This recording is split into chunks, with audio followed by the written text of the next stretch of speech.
today on the Frontline Health podcast. So, do you think the GLP-1s are being prescribed appropriately, or are things starting to get a little loose? Uh, Super loaded question. I think it is truly a little bit of both. There is certainly an issue with obesity in our society. And I think that it can be used as a tool in the toolbox, but using that alone when you're trying to deal with weight loss is an issue. And I think there are a lot of people who are doing that, but that's not uncommon. I mean, it's not just GLP-1s we do that with. We do that with everything that we take in medicine. We tend to think, okay, I've got a cholesterol medicine. I don't need to watch what I eat anymore. I've got a blood pressure medicine. I don't need to watch what I take from a salt intake or anything else. And I don't need to exercise because I've got these medications. I don't think GLP-1s are any different. And it's our psyche that really needs to change about why we're taking these drugs to begin with and what can we do to help improve the outcome on them. Hello, and welcome back to another episode of the Frontline Health Podcast. I'm Evan Patrick, and with me is Troy Duell, founder and CEO of Centurion Health. Over the past few years, it's become almost impossible to ignore the conversation around GLP-1 medications. Drugs like Ozempic, Wegovy, Mounjaro. What started as a treatment for type 2 diabetes has quickly turned into one of the biggest trends in modern healthcare, and honestly, one of the most talked about topics in culture right now. There is no doubt about that. And just to kind of give a sense of how big it's come, about 1 in 8 adults in the US are now using some form of GLP-1. And that's whether they're using it for weight loss or diabetes or some other condition. And it has more than doubled in the last year. So this is becoming a huge product. And I know that here in the state of Alabama, I believe it's Eli Lilly has come in and purchased a plant, and they're going to be putting in $5 billion just in that plant alone, which gives you an understanding. If they're investing $5 billion, they're expecting that product, which is a new peptide that's not on the market yet, to be a multi-billion dollar product for years to come. So we know that just from 2018 to 2023, spending increased by over 500% on these peptides. So it was around 13 billion in 2018 and it's bumped up to $70 billion annually in 2023.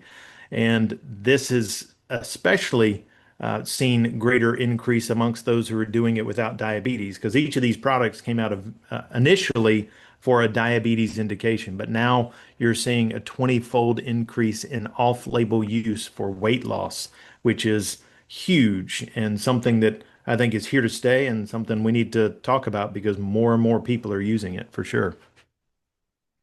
Yeah, absolutely. And I do think it's important, as we kind of start this conversation, just to point out the fact, like the reason that this is so big is because people are struggling with obesity. They're struggling with their weight. They have a real problem, and maybe they've tried to address it in a variety of ways in times past through changing lifestyle or diet or habits, whatever the case may be, and people have had a battle with it. And so maybe we can talk about just kind of some of the positives, the negatives, the dangers, all that kind of stuff. But at the heart of it, understand we want to be able to help people to think about this for ultimately the best, to be able to make the best decisions for their health possible. And we're not bashing anyone. I know people who are on this stuff.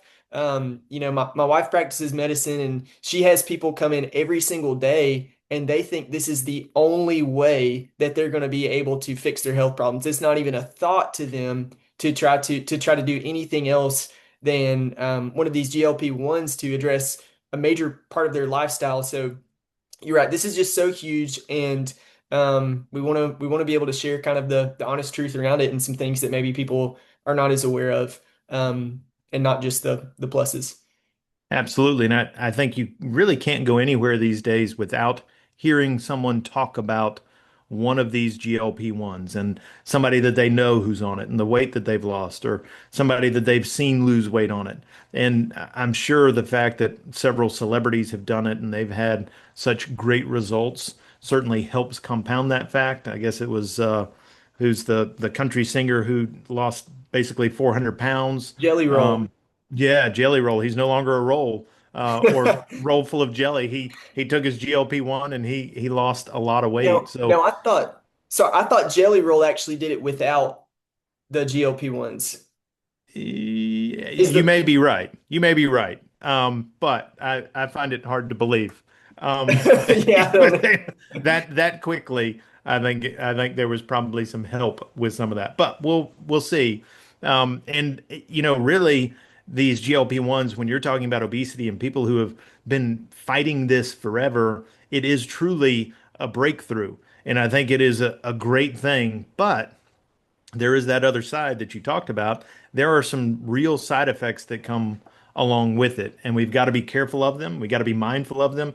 And I think to truly take ownership of our health is not just to no longer be obese, but it's no longer be obese and understand what you're getting into when you take these GLP-1s. And hopefully that's what we're here to talk about, because we know some of the most common issues are like nausea, vomiting, constipation, fatigue, all those things that are there. I think if you hear any commercial, you hear that on just about every ad that has a medicine with it, and GLP-1s are no different. So just because they're having a great results and they're having a good profile of what people are wanting, the benefits, there are some side effects to it, and we need to be sure that we understand those. But then we also need to understand that we can't just rely on drugs to really change the root of whatever's going on in us.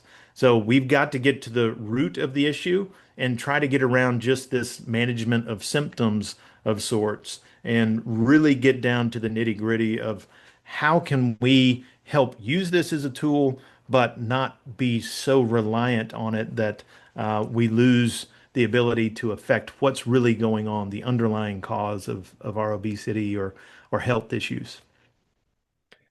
Yeah, and so probably for most people, the main thing that they know about GLP-1s is that they're going to help them lose weight. I think it's really important with any drug, but especially something like this that so many people are jumping on, is to understand how does it actually work? So can you answer us that question? What do GLP-1s actually do in the body? Yeah, so there are really four main things that GLP-1s do. First, they raise insulin secretion in a glucose dependent way. So, what does that mean? Basically, it's going to help lower your blood sugar after meals, which is why initially it was used just to help people with diabetes. We also know that it's going to suppress glucagon, which helps prevent the liver from releasing too much glucose. So, again, it's all on the blood sugar side of things and the diabetes. And then this third piece is really where it comes in for the weight management, where it starts. It slows that gastric emptying, which means it's going to be held in the stomach much longer, which is going to reduce that post-meal glucose spike that most people get, and it's going to make you feel full longer. And then the fourth thing is it works on the brain to kind of reduce your appetite and really increase that feeling of I'm full, I don't need to eat anything else. So those are the four things that it really does to help people, especially when it comes to the weight loss and the diabetic side. Yeah, so you kind of already answered this partially, but why are they so effective for weight loss specifically? Yeah, I mean, I think we just mentioned the three main reasons. So one is that appetite suppression in the brain, including those cravings and that food noise that we get of, hey, I need to eat. I'm hungry. Let me go get that. Well, it does a super effective job of just quieting that noise. The second is that gastric emptying. So you not only have that mental piece of, hey, I'm full, I don't need this, but you also have that stomach where your stomach feels full and you've got the physical feeling. So you feel full longer and then you get that better blood sugar control. So then the cravings don't come in at the end, and it reduces kind of those energy swings that we all have that kind of drives that eating and hunger feeling that we need to do. Yeah, that is so interesting. I want to ask you a question where we kind of get to the good stuff a little bit and get kind of your honest opinions on how this is being used. So I think it would be helpful if you said to the camera that you're happy with your life, you're very, very fulfilled. That's Uh, right. I don't have any tendencies to let go of my life at this point. so do you think the GLP-1s are being prescribed appropriately, or are things starting to get a little loose? Uh, Super loaded question, and I see why you laid it out the way you did about me not having any suicidal tendencies. But I think it is truly a little bit of both. There is certainly an issue with obesity in our society, and I think that it can be used as a tool in the toolbox, but using that alone when you're trying to deal with weight loss is an issue. And I think there are a lot of people who are doing that, but that's not uncommon. I mean, it's not just GLP-1s we do that with. We do that with everything that we take in medicine. We tend to think, okay, I've got a cholesterol medicine. I don't need to watch what I eat anymore. I've got a blood pressure medicine. I don't need to watch what I take from a salt intake or anything else. And I don't need to exercise because I've got these medications.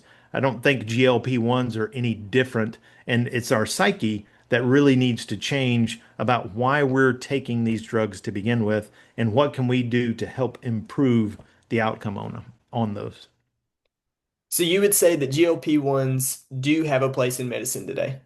Yeah, absolutely. I think they certainly have their place, but you really need to couple it with those other healthy decisions like eating better. So change your diet, start exercising, using it as a catalyst, if you will, to kind of help people in losing weight until they make the necessary changes to maintain those losses and get them over the hump. Because I think a lot of times there's that mental pressure that we go through. Oh my gosh, I've been on this diet for 2 weeks and I've been exercising for 2 weeks and I've only lost half a pound. Well, in this case, if you get on a GLP-1 and you're doing those things, you'll get the positive reinforcement of what you're doing, and then you can maintain that loss without the detrimental issues of just dropping off of a product because we know that the weight will come back if you're not changing the habits that you've built. No, yeah, that's huge. And just to touch on that for a second, do you have any statistics off the top of your head of people, putting the weight back on? I know we might have mentioned some before, but it's like a crazy high percentage of people who, once they get off of them, they put the weight right back on, right? Yeah, I mean, it is definitely happening. I don't know that anybody's looked to see exactly the amount because what we're finding is people are no longer using it as just a tool. They're using it as the tool, and they're not getting off of it, which has other long-term effects with that. So I'm not familiar with the exact percentage of what that is, but I know that it's pretty high.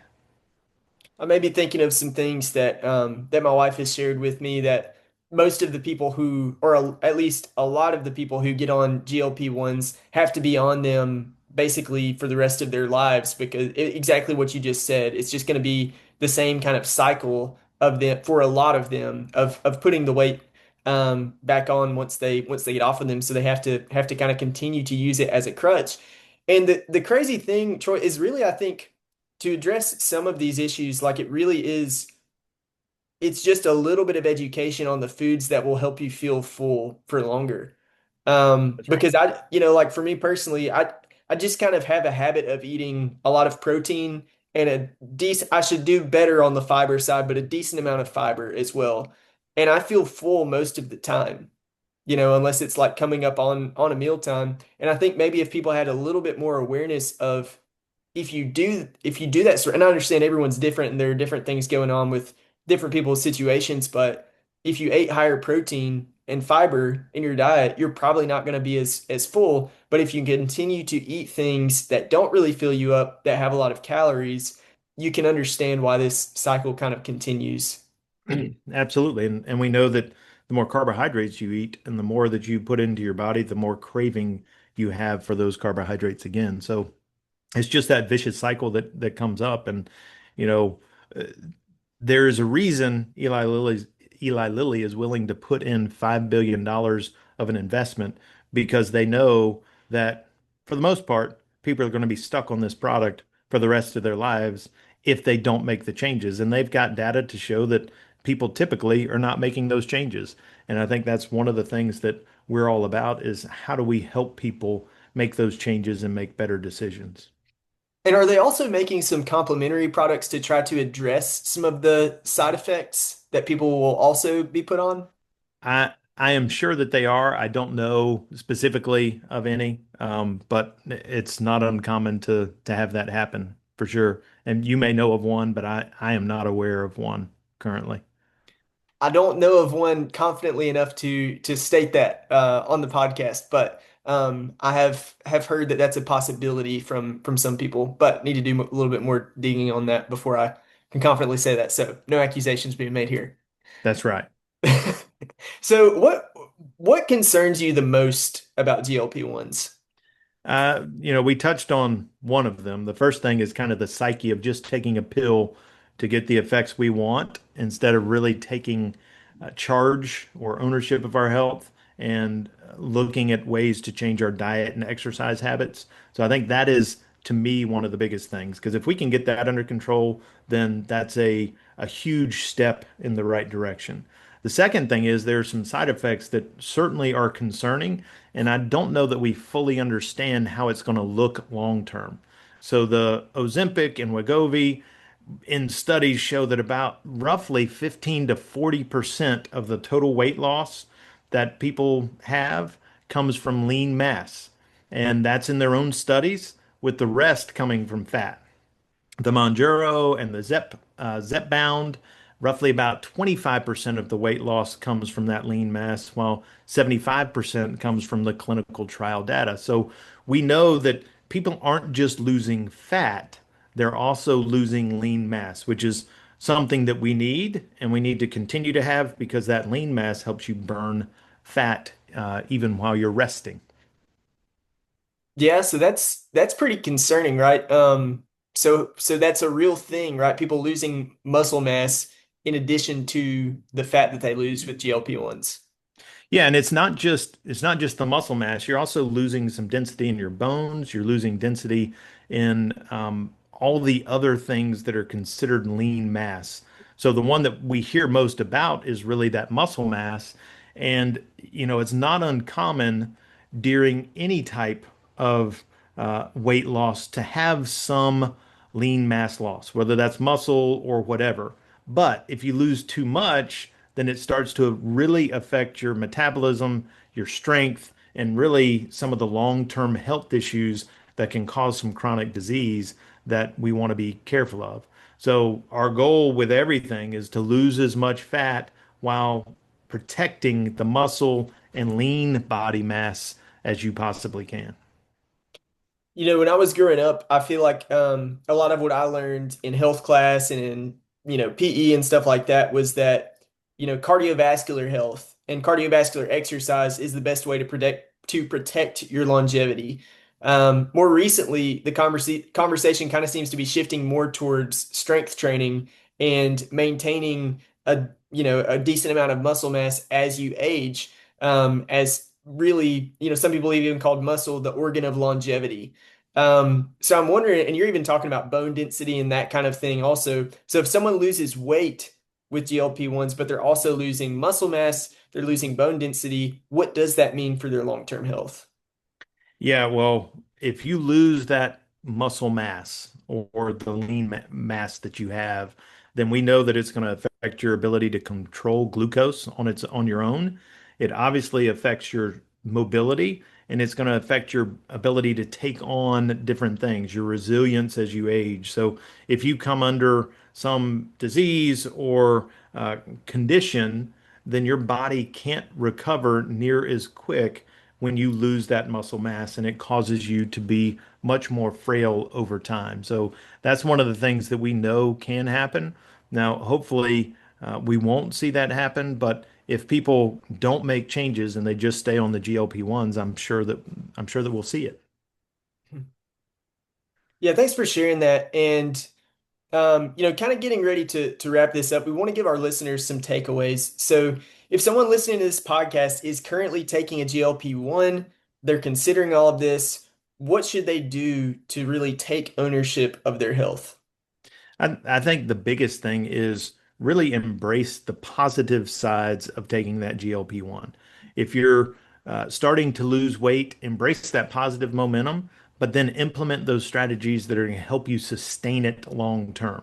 And that would mean changing your diet, changing your exercise, or starting to exercise. And also, on top of that, making sure that you're fighting against that lean body mass loss by eating some more protein. And really, part of your exercising should be, like you already talked about, lifting weights and getting into the resistance training more than just the cardiovascular or just walking. Yeah, I think that's great advice for anyone on an individual basis who, they're doing this, and hope you don't hear us just, bashing you for doing this, not at all. You're having conversations with your healthcare provider. You're trying to do what you can to take care of your health, and that's a fantastic thing. So yeah, like you said, Troy, we want to encourage you to, use that positive momentum and try to do what you can to take ownership of your health. On a more of a broader basis, Troy, what do you think the long-term consequences of GLP-1s will be on health, on overall health in America? Yeah, I mean, my hope is that it is a net positive, that people really start to begin to enjoy the benefits of being leaner, that it creates a long-term desire to take more ownership of their health and get into better health and really change their diets and exercise activity levels based on the positive momentum that they're getting. Because I think that's the key. If we can use it as a catalyst to propel us to better health by making other decisions, then I think this can be a net positive for our culture. But really, that is an individual choice. Every time someone takes something, what are you going to do besides just take that medication? And hopefully, it's adding in other things like diet and exercise to really take you to the next level. Well, this has really been a great conversation, Troy. I have learned a lot about GLP-1s, and I know our listeners have as well. So thank you so much for having it. And thank you for everyone listening out there for listening to this episode of the Frontline Health podcast by Centurion Health.